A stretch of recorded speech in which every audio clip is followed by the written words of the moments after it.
Welcome to the Sandy and Toddcast, a podcast about all things strange, unusual, and a little bit odd. Why? Because that's how we roll. What are we talking about this time? Check it out.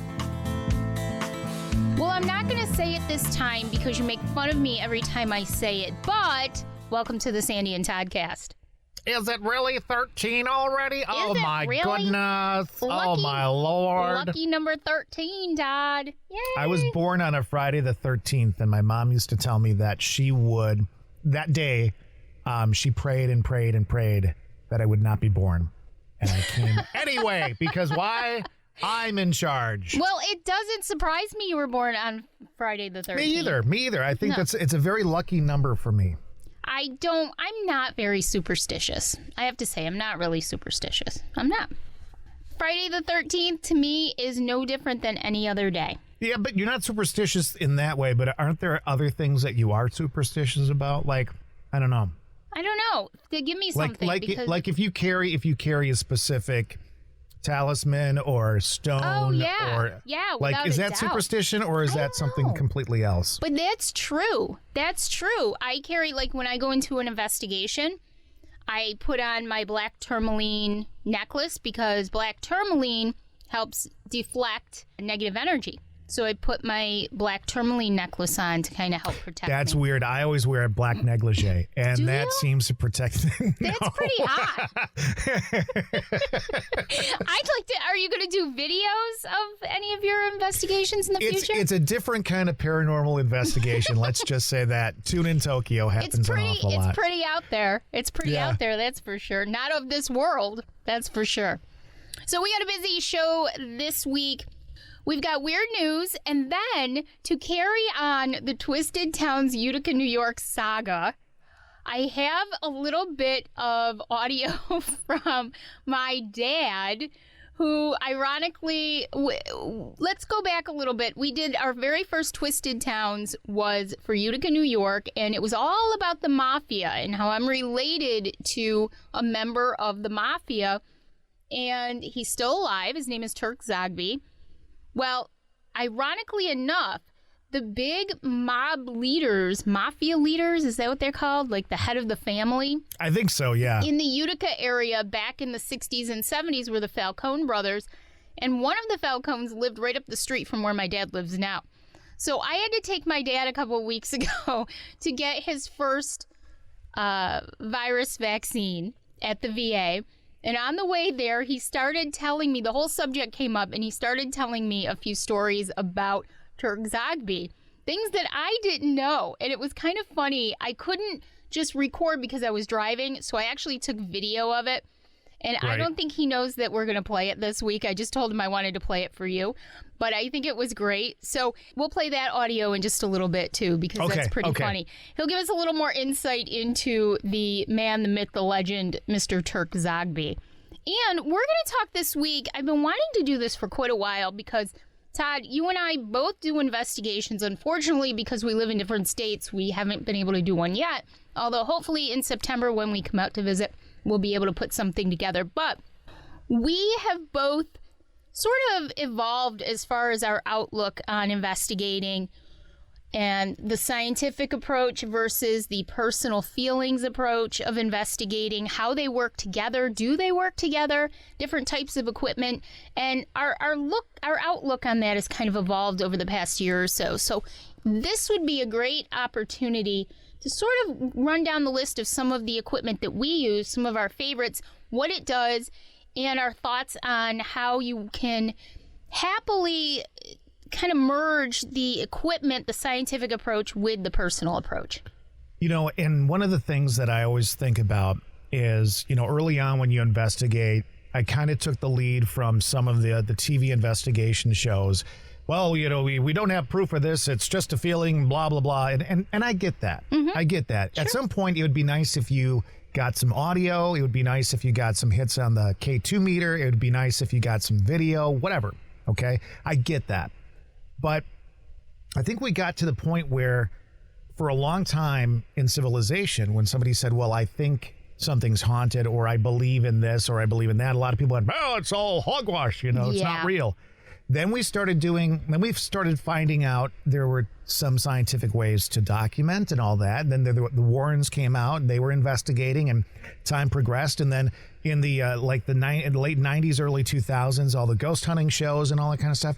And then all of a sudden, we were dismissing everybody's personal experiences. Right. Well, you know, that doesn't mean anything. So you're feeling a cold spot, or so the hair on your arm is standing up. Yeah. That's just a personal thing. That doesn't necessarily mean anything. Right.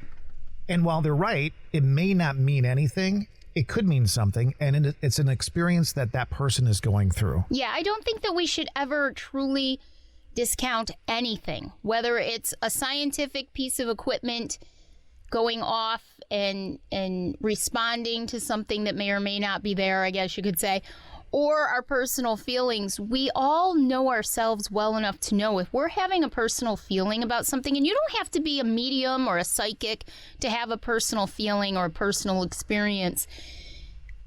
We should be able to trust that. And we should be able to look at it in a way that we're not automatically saying, oh no, that's not true. That can't be happening. To, well, let's discount all the things that it might be first, and then let's explore it. You know, Right. I think that over the years, you're right, we've sort of evolved, all of us have evolved into that it's just a scary movie on TV or in the theater, and it's here to scare us to, well, you know, why couldn't this be true? So it'll be really cool to have a nice discussion about some of this equipment. There's some equipment that I totally rely on, and there's some equipment that I sort of scratch my head and say, I don't know. You know? Right. And I think for each person, it's different. Everybody has their favorite thing. It's kind of like everybody has their favorite ice cream flavor. Exactly. Same thing. Yep. And I just wanted to add to that one point that we were just talking about. It's very difficult when somebody says, you know, tells you a story of something that happened and they go, oh, I just wish I didn't feel so crazy about this. Yeah. That phrase bothers me. Because you're not crazy. So let's play my dad's audio. And don't forget, the audio isn't the best because I had to literally, I told him I was telling you the story. So it's a video in my hand while I'm driving that I had to convert over to audio. But it's pretty funny. Lying to your dad. I was. I love it. I was. I love it. Lying to your dad for a bit on a podcast. Here it comes. All right, so tell me the story about Turk's first job. Well, it was Dodge City. They used to call it Dodge City years and years ago when it first opened, and then it was Carbone Dodge afterwards. Him and another guy cut a hole in the roof and went in and robbed the place. I guess he got away with that. Do you remember what year that was? No, it had to be. Was I alive back then? Oh, no. No, it had to be because I Had to found be a in, story about him from like the 50s. Had to be in the 70s, maybe. All right. 60s or 70s. I'm sure he did other jobs before. Then, probably 25 years ago, 30 years ago, a guy got shot on the front porch down on, I think it was Mary Street or Catherine Street. And he got sent up for that. How long would you say he was in jail over there? He never did no big time. I think he served 8 years. Really? Yeah, for killing a guy. And then probably, it might have even been longer than that because down on Bleecker Street probably 20, 30 years ago, maybe longer, I don't know. They had a loan sharking deal going on. And they shot a guy down there. So he got sent up for that. Served about 8 years. Got out, and then he had a truck, and he was going around, he was making sausage and driving around selling sausage and meat and stuff, you know. Oh my God. And then, you might even remember this, probably 15, nah, I don't know, I lose track. Probably 20 years ago, they had a shoplifting ring that was going around, and they would hire these people to go shoplift all this stuff, because years ago you get away with it, Right. and you walk out with about anything you want, and then they sell all this stuff. So he's 95 now, and up until about 20 years ago, he was still pulling Well, rackets? it's probably longer than that. I lose track because Right. I've been to the house there 17 years. So yeah, it was probably And you would go have coffee with him all the time? Buy him breakfast? over on James Street. And last time I saw him, because us guys, we haven't during the pandemic, but there'd be 5 or 6 of us. Like Monday nights, we'd go over to Dunkin' Donuts, North Utica, Mm-hmm. and have coffee. And him and his wife would come in there. Is she still alive? I didn't know he was married. Yeah, oh yeah. All the times he went to jail and this and that, she stuck by him. Wow. And she had a good job. I can't remember. He never really worked there. Well, he didn't have to. He really He didn't have to. Because he told me once, he says, I'm retired. He says, He's retired from He gangstering. says, I get Social Security. He says, but Barry, he says, I don't make nothing. I think he would made about $400 or something like Wow. that. And thank God for her. Then he's got a son that lives with him. He still lives with him, I think. Jack Jr. Well, that's what Turk's name is, Jack. Right. And it's Jack Jr. and he lives with him. He's probably in his 50s or something, 40. He's a little. Thank you. He's a little odd. He's a little strange. I guess he's got some problems Yeah. or something, So he'll probably always live with him and have the house when his parents die. But So, and the last time you saw him was maybe like a year and a half ago? well, it's over a year because we haven't had coffee in over a year. Probably a year and a half ago or so. I had no idea about any of this. You and my mother both. Yeah. I had no idea. Well, thank you for that story. So, a quick couple of points. Number one, I love the story about them cutting a hole in the roof. Wasn't that great? Yeah, because it reminds me of something like Lucy would do to get in someplace, cut a hole in the Or roof or Laverne whatever. and Shirley. Do you remember the one where they, in their mind, they pictured breaking into this office to get something back that they'd left there by mistake? And in their mind, they're, these great cat burglars, and they go in through those, all that kind of stuff. And, and the other point is my father not the best storyteller in the world? He's hilarious to listen to. Yes. Oh, my Yes. God. He's hilarious to listen to. I would think putting your mom and your dad in the same room and questioning them, or getting a set of questions, kind of like the old Newlywed Game, and asking her the questions and then asking his and see what the answers turn out to be, that would be a good time. They'd kill each other. They wouldn't don't like have to being even in the see each same other. room. I know. We They should. don't have to. We could Zoom them, and we could just ask your mom a set of questions and then ask your dad the same set of questions and see if they match. Maybe we'll have to do that. Oh, Maybe are you we'll kidding have me? to do that. That is hilarious. But I loved, there were things my father told me that I had no idea. He was having coffee with Turk Zogby all the time. And At Dunkin' Donuts, for crying out loud. Dunkin' Donuts, they also go to McDonald's down the street from where he lives too. And the whole thing started because I told him I needed to get a picture of the Falcone house when I picked him up because it's blurred out on the maps, on Google Maps, and I wanted to send you the picture. Do we know why that is? Is it because of the mob connection? I don't know. My father says that his son still lives there.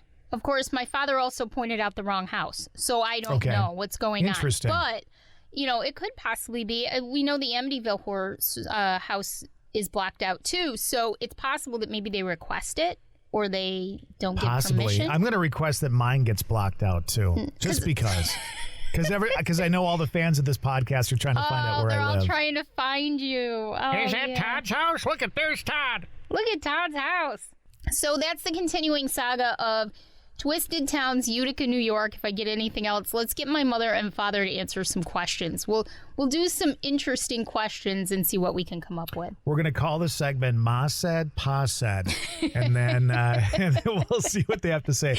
I have one thing I definitely want to add at this point, because we've talked on the show about our messages back and forth, our communication and stuff like that. Yes. And the other night, I'm just, minding my own business, which I typically do in my life. Okay. And then a photo comes across. And it's a photo of you, I believe, in the bathtub. All right, let's preface that by saying it wasn't a porn type photo. I was getting face. there. I was right. getting there, but you were in the bathtub. You were naked in the bathtub. I'm assuming, like unless you have some sort of weird. You've never sent me one of those. I've never in my entire life. Okay. And she had one of these like gel mask things on. You know, the ones that come in pieces and you lay it over the top forehead. The white sheet masks. All my girls know exactly what I'm talking about, and they look ridiculous. They look scary and ridiculous. And so I thought, oh my gosh, I have to send this to him because he'll get a kick out of it. So I said I was going to post it on our Facebook page, and you're like, you are not doing that. No, and I this said, well, was then, not for everybody. Then it's got to be on our video on YouTube or Facebook or wherever you do the videos where you put pictures at the end. It's got to be on there. Yes. And then my response to you was a picture of Leatherface from the movie. And it looked just like it, too. You did. That's why it freaked me out when you sent it. I was dying. It looked just like it. I was like, where was that? Because I didn't recognize it at first. And I'm like, where is that from? And you're like, it's Leatherface. I said, oh, my God. That was hilarious. That was really super funny. Maybe I'll do a little side-by-side. And here's the thing. If you don't and people want to see it, they just have to message me on Facebook. I'll be more than happy to share it to anybody who asks. You can have it courtesy of me. You know, not everything that I send to you needs to be broadcast to the world. Not everything. That is the way it works. Whatever. That's why I hate it when you call me BFF. Yeah, right. I never call you BFF. That's why.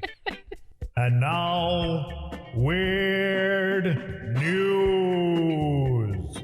Well, Todd, this one's kind of weird. And do you remember back during, I don't think you're that old. Do you remember back during the bubonic plague? It was back in 1645. Yes, I do. Bubonic plague was a real problem. When we are older than me, I'm just saying. When the plague doctors, the doctors who took care of the sick during the plague, would wear these really strange black, this black medical gear, and they wore long leather cloaks and large brimmed hats, grotesque beaked masks. They look like black crows to me, and they scare the living heck out of me. They freak me out.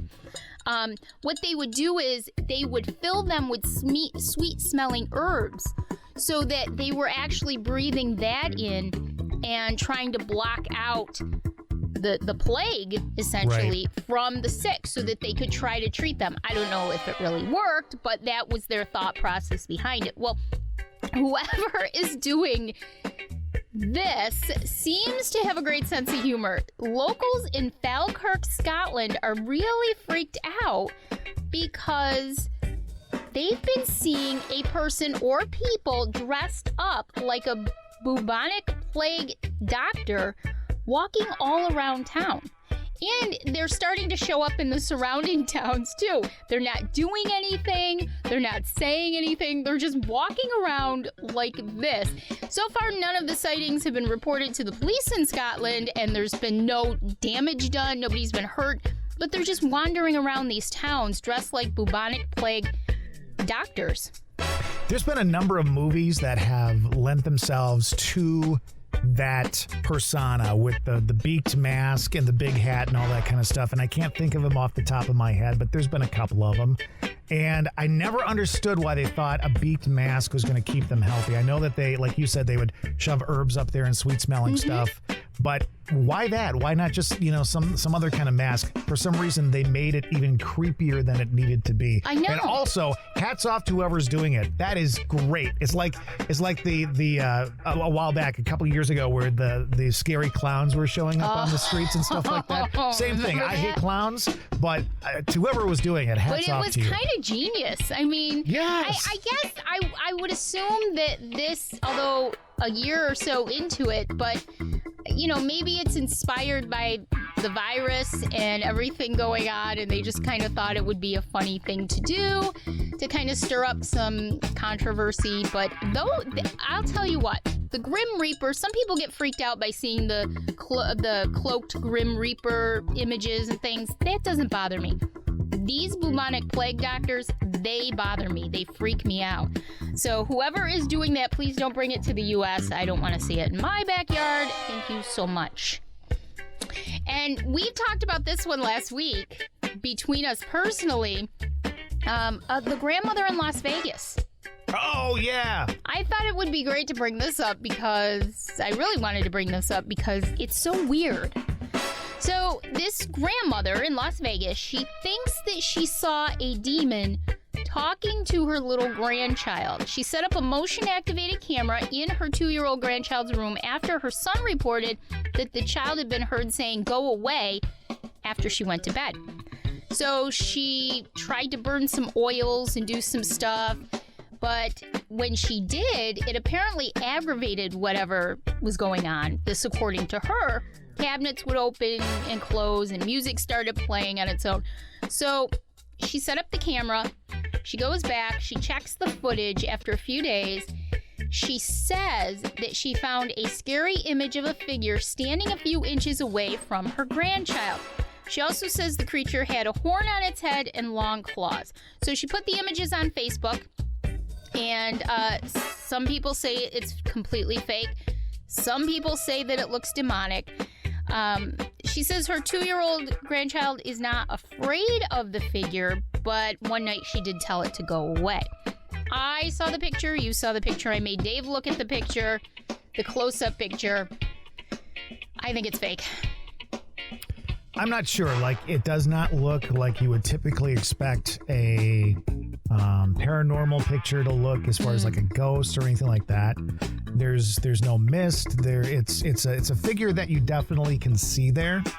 The one thing that lends itself to me as being a little interesting, questionable, is it almost has the look of an alien.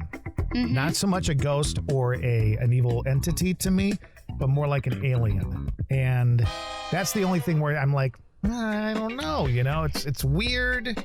It's got somewhat big feet, it looks like. Well, I don't know. I can see what she says about the claws, and I can certainly see what she says about the horns. All right, I get that.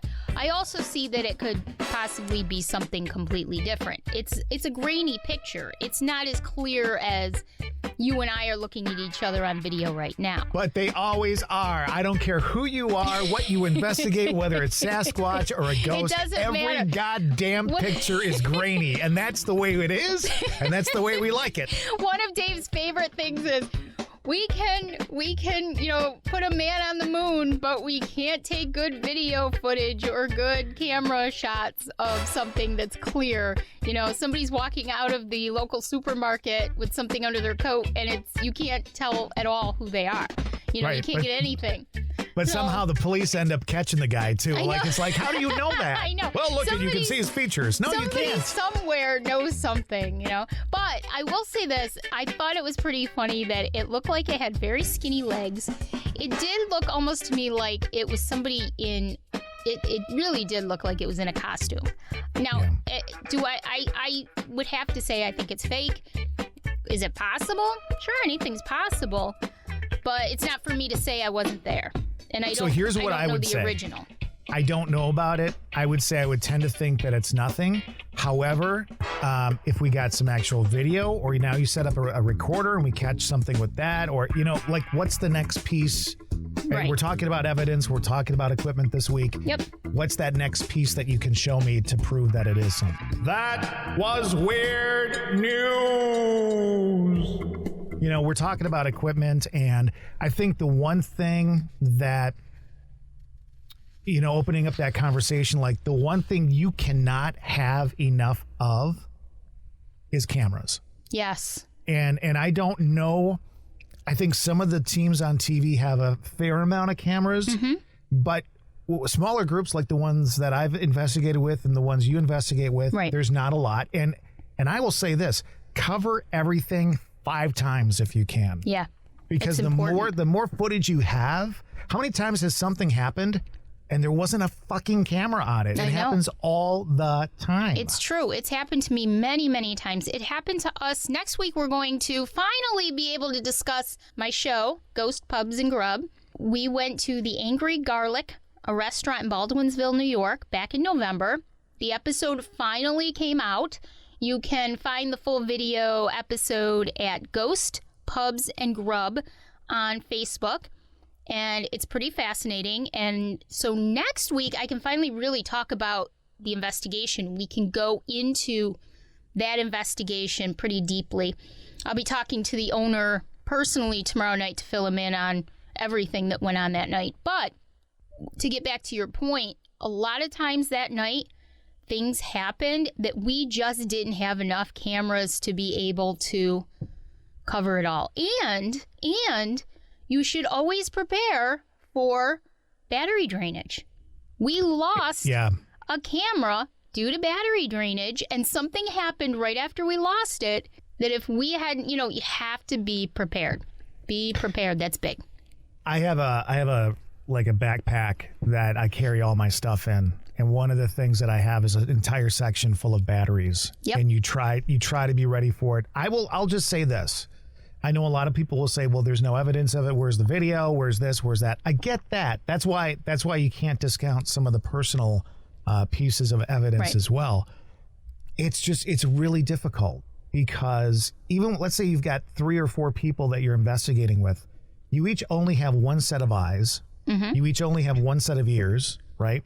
And if you're lucky, there's maybe 1 or 2 cameras at the location that you're at. If you're lucky, it's going to be virtually impossible to catch anything. It's very difficult. It is. So the more cameras you can get, the better. And I don't know what the best are. I will say this: as long as we're already talking about it, a good video camera is a must. If you can get night vision on it, that's great. Just make sure it's good quality. And when it comes to cameras, I'm not a big fan of ultraviolet cameras, full spectrum cameras. Full spectrum. They're not a favorite of mine for video, but I have seen quite a bit of evidence as used as a snapshot kind of camera, where you're talking, like we were talking earlier, you look at evidence by frame, and all of a sudden there's that one frame where everything is different, and then it's gone. Right. So that's an interesting thing. I think motion cameras might be a good way to go. They're relatively inexpensive. You can get some good pictures with them. People that do hunting and stuff do like the trail cameras. Yep. I've never used those, but I would say, listen, if that's all you can get a number of them. Sure. Load the place up with that. Dennis, who is a member of my paranormal group, he has a few GoPro, very good quality GoPros with night vision, and you can buy a night vision light to go on a GoPro. And he uses those, and he gets some pretty good. I mean, it's a little bit grainy. It's not the best, but the problem is that the paranormal world does not always act on our request. It's just going to happen. And so you have to be ready for it. And so the best equipment, not, like you said, not everybody has their same favorites. My favorites may not be the same as yours. One of my favorites that is a must-have for me, I carry it to every investigation, every single thing that I do, is my digital recorder. And I don't just do EVP sessions. I've learned that you turn it on at the beginning of the investigation and you let it record through the entire thing. The entire thing. And I've gotten some of my best evidence just by letting it go.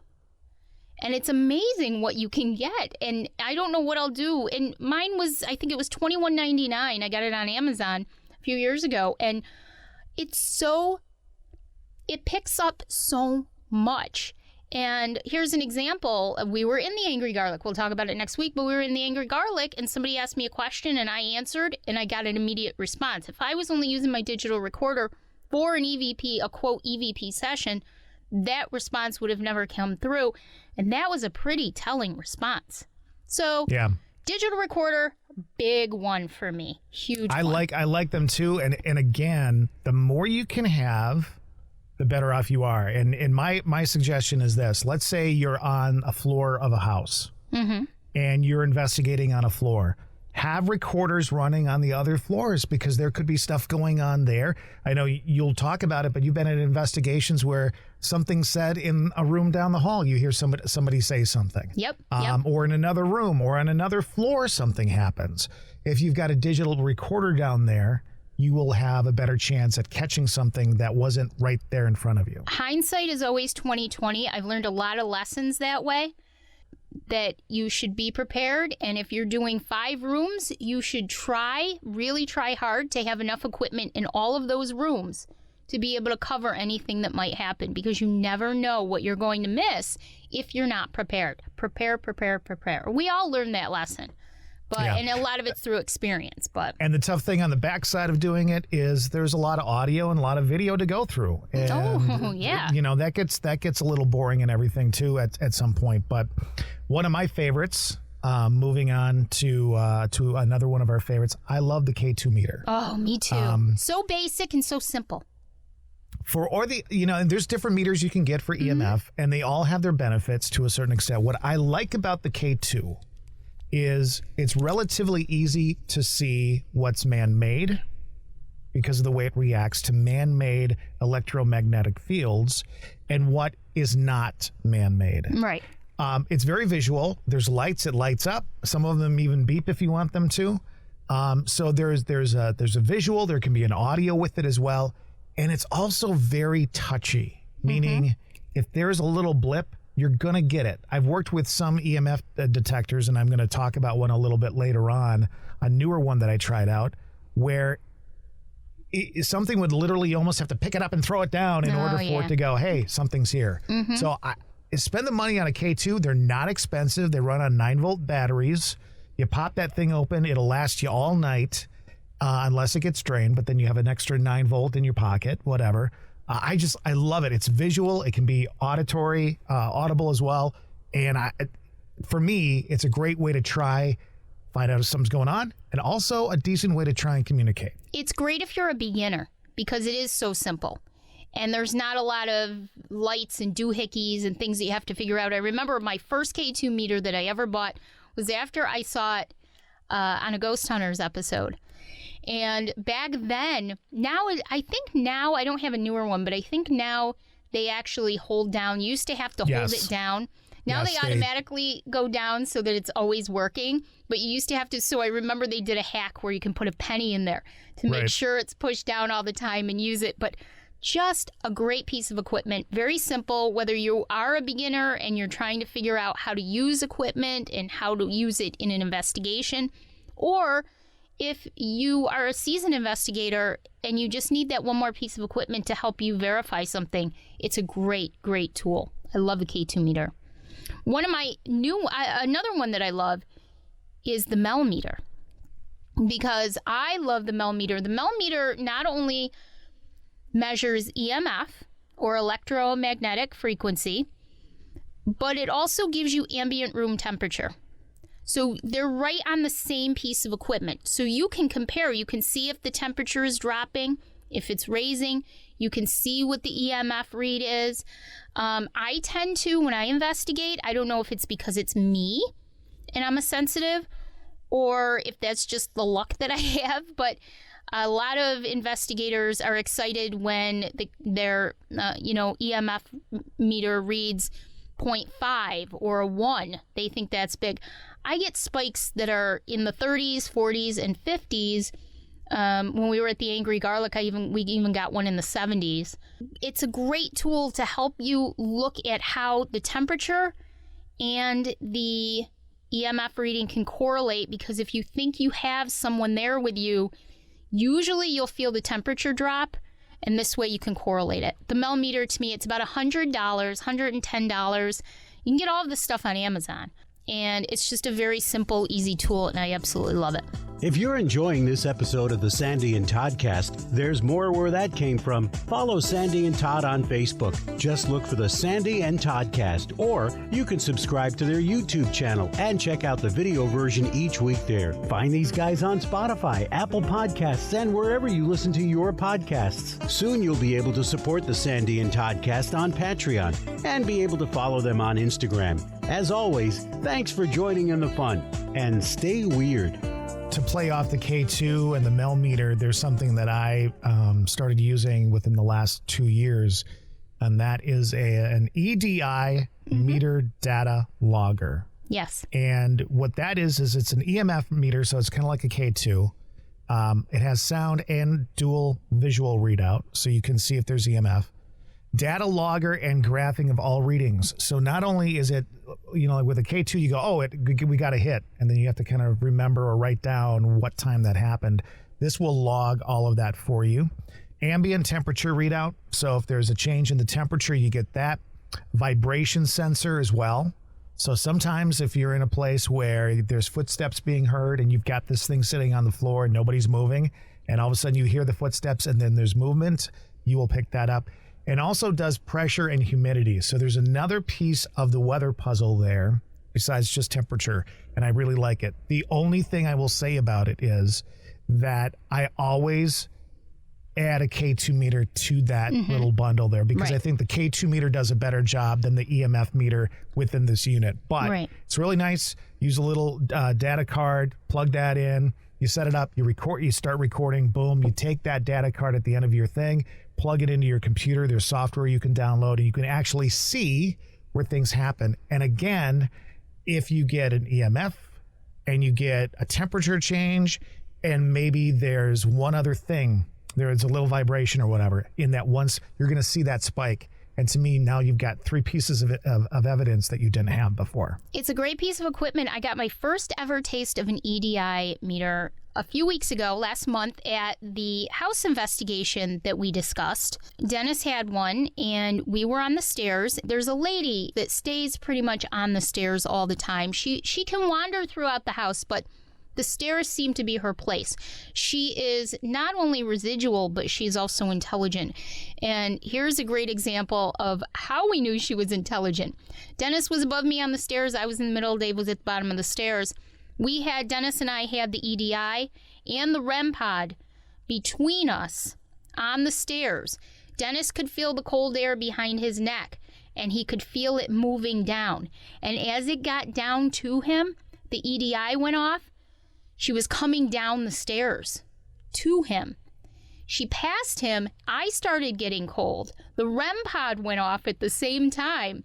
So now you've got the EDI going off because she's moving down the stairs. It's sensing her coming. And you've got the REM pod going off at the same time. And I started to feel cold. That was a great experience because I had never used that before. And to see all of these things working in tandem together was fantastic. You're right. It's a very valuable piece of equipment. It's really great. Another one Up to you. Yes. What do you got? I love the REM pod. I have always wanted a REM pod. I've seen it in many, many ghost hunting shows. Always was intrigued by the REM pod. Always wanted one, so I said, you know what? I'm going to get a REM pod. So I bought one. And you can get them from anywhere between about $160 to $200, depending on where you look for them. I happen to go to an actual shop based out of St. Augustine, Florida. But you can find them on eBay. You can find them on Amazon occasionally. The REM pod is basically set up so that it makes its own little force field. It's a round little piece of equipment with an antenna and some lights. And you turn it on, you set it down. And so if something comes within its little shield of EMF, it'll go off. It's a very simple concept. So I guess if it breaks the barrier is what I'm trying to say. You can ask questions. You can ask spirits to come towards it and touch it. And if they touch it, if it's, if it seems like it's in correlation with what you're asking, it'll go off. It's just a great piece of equipment. And so we were in this investigation. I used it for the first time. And like clockwork, every time I would ask a specific question or ask the spirit to touch it, it would go off. It would go off at key points in our conversation about who we thought was there. I'm so impressed by this piece of equipment, and it's probably the most expensive piece of equipment I've purchased so far, but it's definitely worth it to me. A REM pod, just valuable to me, and I think everybody should at least at some point, if you don't want to buy one, see if any of your ghost hunting friends have one, and ask them if you can just play with it a little bit and learn how it works, because they're fascinating to me. Here's an example. The house that we investigated is just crazy. There's so much energy in there. So much energy. And we moved down to the living room, and we found out there was a young female spirit in there who I had, funny enough, her name had come to me at one point before we even got to the house. She was there in the living room. And no sooner had I turned on the REM pod and put it down that it started going off. And I was nowhere near it. No one was near it. She was letting us know that she was there. And they can use this to communicate. And I feel as if you give them enough methods to communicate with you, most of them want to communicate with you. And I think bottom line is that this equipment is not just for us, but it's also for them. Yeah, I agree. One that I do like to use, sometimes I think it's overused, and I also think that you have to be very careful using it, and that is a spirit box. Mm-hmm. I think it can be very useful. Basically, it's a small radio that flips through the frequencies at a rather high pace, and some people believe that energies can use it to try and communicate, form words in the white noise and all that kind of stuff. So I think the one thing you got to watch out for is it is a radio, and so it's going to pick up radio stations. Now, if you're getting 2 or 3 syllable words all the time or a complete sentence, that's probably not a radio. And if it's saying names and it's, you have to process that information and say, this possibly could be in relationship to our investigation, or this could be Q92 rocking the hits down the street. True. Very. Do you have one? Do you have one? I do. Yeah, me too. And my jury was always out on it, and my jury to this day, even having one and using it on a regular basis, is still out on it because it's very hit or miss. We'll have sessions where not much comes through at all. Nothing intelligent, just random things that are probably a radio station. But then we've had some pretty remarkable sessions that have or seem to intelligently respond to the questions that we ask, and they actually make sense. But that's with any piece of equipment. You can throw down a K2 and get no response at all in one location and go someplace else and have a complete conversation with someone. So again, to your point, I think that it's just another tool that may help them communicate with us. Oh, yeah. And not necessarily for sure. And you mentioned about 2 and 3 syllable words. This is a cute little story. We were in the house investigation, and we were using the spirit box in the bedroom that is extremely, it's almost like in this room, for me, it's almost like fog in the air. That's how heavy it felt to me in that room. There was a lot of energy in there. And we decided to use the spirit box. And at one point, it had turned on our flashlight. And we had the flashlight on the floor, not even expecting to use it in the investigation. He was just using it to change the camera positions around in between what we were doing. We weren't specifically going to use the flashlight. All of a sudden, the flashlight turns on. For no reason, the flashlight just turns on. We'll talk about flashlights in a minute because I want to bring that up real quick. But I asked during the spirit box session if they could turn off the flashlight, and the answer was, fuck yeah. Now, what's really funny about that is these are radio stations. There's not a radio station that I'm aware of that would allow the word fuck on its airwaves. Right. Because of the FCC. So that was a cute little kind of nod to, oh, wait, maybe this is a little bit more intelligent than we thought. So, you never know what you're going to get with the spirit box. I like the spirit box. I think it's a great tool, but you can't take it in and of itself. Now, we did the experiment where Dennis had his ears covered with the headphones. He was the only one that could hear the spirit box responses. Dave and I sat on the couch and we asked the questions, and we were getting 100% intelligent responses to every question that we asked. So I got to ask you this, okay? Because you went into this saying, man, I kind of got it and I don't know how I feel about it. And then you're sitting here telling me stories where you got specific responses. Why are you so and again, I understand you have to process what you get. Why are you so uncertain about liking it or not? I don't think I'm as skeptical about it as I used to be, especially after this last session that we did. That sort of turned the tide for me a little bit, because that was not your typical, oh, it's out there for everybody to listen to at once. And even he said that when you're listening to the spirit box with the headphones and all of your other senses are blocked out, it enhances what you hear. Right. And so he couldn't hear what we were asking. We couldn't hear what he was getting.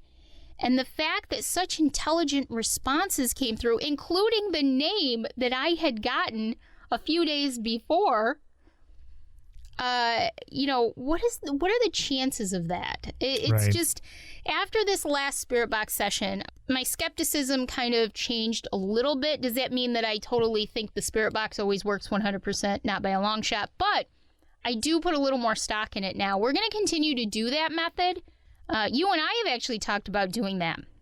We actually set it up, and I'd love to do it from afar and see if we can get anything. But we're going to continue to do that method because I think it's much better and much easier than having a group of people listening to it. And somebody says, it said ABCD, and everybody goes, oh, yeah, it said ABCD, because that's what they think it was. Right. So I think your comment about like how sometimes it works, sometimes it's a home run, sometimes it's not. I think that's pretty much my thought process on every piece of equipment you can take out, from a camera to a video record or audio recorder. It doesn't matter. One thing I think that people can invest in, and they're not that expensive if you go the cheap route, are laser grids. Yes. I never got a lot of response from them in my investigations, and then the one time I did, it was mind-blowing. There's something new out there called a 360 puck system. Yeah. And it's actually a 360 laser grid, and you can mount a bunch of GoPros on there and get all angles. I mean, you're talking probably about a piece of equipment that's roughly $700 or so. Yeah. But I would love to try one of those. Like, to me, that having the response from a literally it was just a little flashlight laser grid that I have a tripod for, and you have to make it so that the button stays on all the time. But to actually see a shadow come through there is mind-blowing enough. I would love to see one of these 360 systems and see how it goes. I know, they're amazing. I don't know anybody who has anything quite like that, but I'm sure that at some point we'll probably come across somebody who does as time goes by. A couple of pieces of equipment that I think are very underrated: the flashlight. The way the flashlight works is when you're trying to use it in an investigation, you're supposed to unscrew the top just enough to break the connection. Just enough. And the thought process, the theory on that is that if there's a spirit there, the energy that they have will actually bridge the connection and turn the flashlight on. So that's why when you tell them to come close and touch it, they're actually bridging the connection. When you ask them to back away and turn it off, they're taking the connection away. I think those are great. I've had that happen to me a couple of times now, and I think they're underrated because I think that it's interesting that it can almost happen, I hate to say on demand because you're not demanding a spirit to do anything, but indirect communication. Yeah. Well, here's the thing I will tell you. I've had some experiences where it's like, well, that thing just went on by itself for no reason.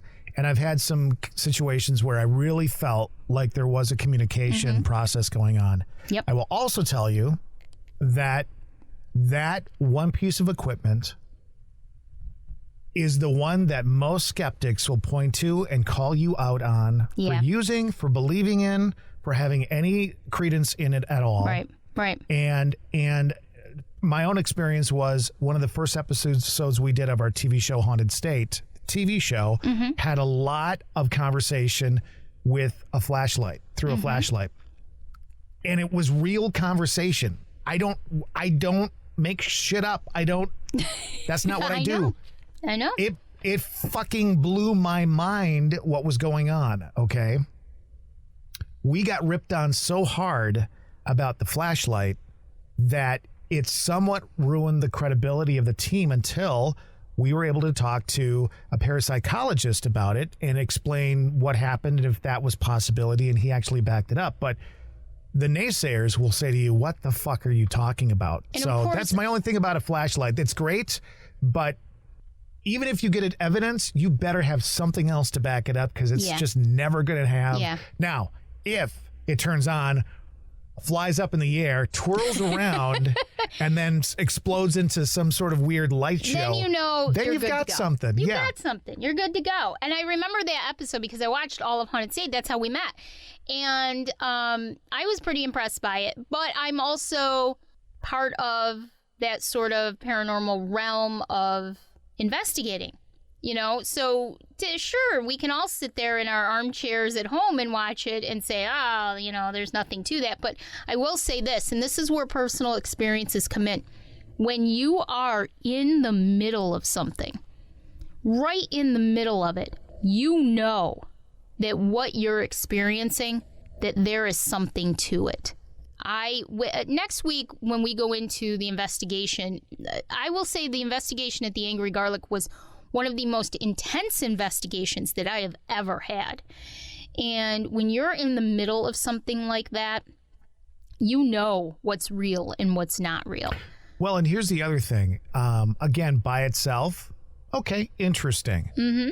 The fact that we got shadow movement around that piece of equipment right before it happened, interesting. Mm-hmm. That it was happening on demand, that it was happening when we were asking the name of someone that we were specifically asking for in this location. And it basically, you know, all that plus EMF, plus we had all this other stuff going on, batteries draining, all this shit, okay? All in and of itself. We got that growl right in front of us, disembodied growl, okay? All this is going on, and somebody wants to go, well, it's a fucking flashlight. You guys and your fucking flashlight. I would say you and your fucking no flashlight. Open your mind. Open your mind. And that's why I feel like you cannot effectively learn. You cannot see in more ways than one. You cannot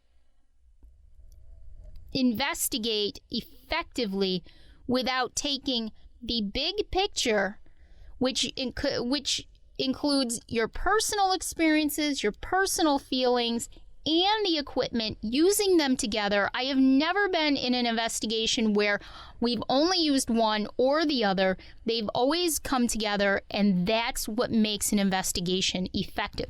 A lot of people don't believe in psychics or mediums or sensitives or whatever you want to call it, empath. But I'll tell you, I am.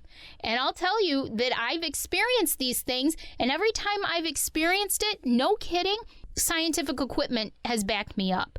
So in order to be able to effectively investigate, you need both. And you don't have to be a medium. You don't have to have a medium on your investigation. These are personal experiences as well. Mm-hmm. So that's just my take on it. You can spend a shitload of money and get all the equipment you need. My suggestion is find 3 or 4 basic pieces of equipment that are of good, decent quality. I'm not saying you have to go out and spend a shitload of money on each piece. Find something that's decent. Use those 3 or 4.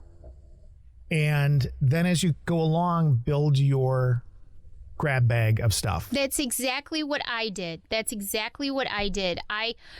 Tell me, what are your 3? If you could only take 3 into an investigation with you, what would you take? Okay, now, if I'm going into an investigation for myself, and it's not going to be for video or a TV show or a movie or an online anything. Right, because we both have that stuff going on. This is a pure investigation. If I'm just going in for me, I'm bringing a K2. I'm bringing an audio recorder, and I think I'm bringing my EDI. If I can only bring 3. If I can bring 4, I'm bringing a video camera too. Mm-hmm. Yep. But if I can only bring 3, I'll go without video because I'm not having to prove that piece. I would say mine would be digital recorder, without a doubt. I would say either the K2 or the Melmeter. I like them both, and I think they're both very simple to use, and they're easy. They're basic. digital recorder, either K2 or Millimeter, and I would probably bring my video camera in there. A lot of people use good old-fashioned digital cameras, and those are great too. I've seen great pictures coming from digital cameras, but there's something about the videos or the GoPros that sort of add a little bit extra to the investigation. And one thing that we didn't talk about, and I have some, and I like them, another underrated piece of equipment, dowsing rods. Mm-hmm. Dowsing rods are not new in the non-paranormal world. They've been used for hundreds of years to find water, because water has electrical properties. And so they've been used in finding wells. They use them today. There are dowsers today who help people find water in their yard so that they can dig a well. This is not a new concept. I got my dowsing rods years ago, and I didn't really use them that much, and I've been using them a little bit in the past few years here and there, and I like them. They're a lot like the Ouija board in that people just think that you're moving them, and that's what the problem is there. I mean, you don't know that somebody's moving it unless you're that person and you know you're not moving it. But I will say that they have actually worked for me when I've asked questions, the right kind of questions. So I don't know, but I think they're underrated. I don't think people know enough about them to be able to use them effectively all the time. But people who use them a lot know what their power is. And just another, they're usually made of copper. And like I said, there are professional dowsers who go and help you find water to dig wells in your backyard. So it's not just craziness. My dad actually he would make his own. Because he always had copper wire and copper wiring and stuff like that. So he would make dowsing rods when he needed to find the well or the septic tank and all that kind of stuff. So he taught me how to do it, and it worked for me. The one thing that scares me about it is like a Ouija board. People who use pendulums, it concerns me a little bit too, because you're using your own energy, but there might be somebody else's or some other entity's energy that is, coming through you to touch that piece of equipment. You're right. That scares me a little bit. I just want to be safe. So. Yeah, I know. And you should always be safe. Let's talk about that before we wrap it up for the week. Just be safe. Be safe. Say your prayer to St. Michael before you investigate. Say your prayer to St. Michael after you investigate. Make sure that you are keeping yourself in sort of a protective mode. I wear black tourmaline on my person when I go. It expels negative energy. I also use selenite. I have a selenite square in my studio here that will help ground you and will help draw out negative energy. You can carry crystals with you that will deflect negative energy. Anything, you just have to believe in it. But you have to make sure that you're protecting yourself, because you can get yourself into many situations that you aren't expecting, and you really need to make sure that you are safe and you are protective, because believe me, this stuff can follow you. It can follow you. Listen, it's a good show. You don't know what a good show is. So, screw you, Todd. Todd. All this information from the girl who walks into a black mist. Oh, here we go. Oh, I didn't feel anything negative.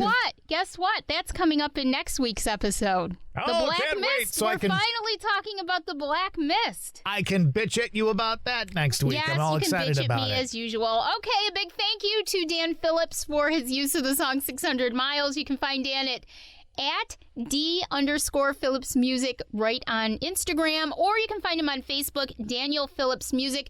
Great musician. Love this song to pieces. So a big thank you to Dan for that. Our logo, if you've seen our logo, it's brand new. A big thank you to John Seng. John Seng, and you can find him on Facebook, and I'll make sure that's still in the show notes. Check out our Facebook page, The Sandy and Toddcast. We post our episodes up on our Facebook page every week, too. Look for us on Spotify, Amazon, and Audible, Apple, anywhere that you would find your podcasts. We are there. We just added iHeart last week. So we're that's on right. iHeart Yes, Radio. we're on iHeart. And please, please, please, I told Todd we have to make sure that we ask you guys this.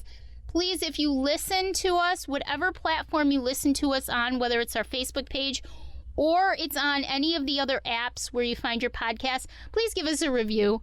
We would love to have a review of our podcast. It's the only way to help us build our audience and keep us going strong.